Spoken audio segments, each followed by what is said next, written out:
Sa ibang balita, patuloy ang search and rescue operation para sa mga tripulanteng Pilipinong sakay ng cargo ship na lumubog sa East Vietnam Sea. Sa isang pahayag, sinabi ng kumpanyang Gearbulk na siyang may-ari ng barkong Bulk Jupiter na isang family center ang kanilang itinatag sa Maynila para asikasuhin ng mga kaanak ng mga nawawalang Pilipino.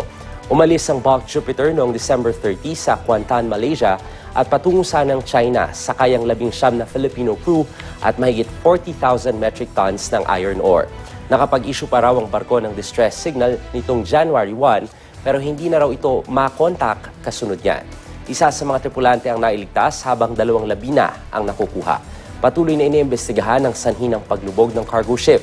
Ayon sa Magsaysay Shipping na siyang kumpanya ng mga tripulanteng Pilipino, ipinagbigay alam na raw nila ang aksidente sa Department of Labor and Employment. Ayon naman sa ating Department of Foreign Affairs, nakikipag-ugnayan na sa mga otoridad sa Vietnam ang ating embahada sa Hanoi para sa karagdagang impormasyon.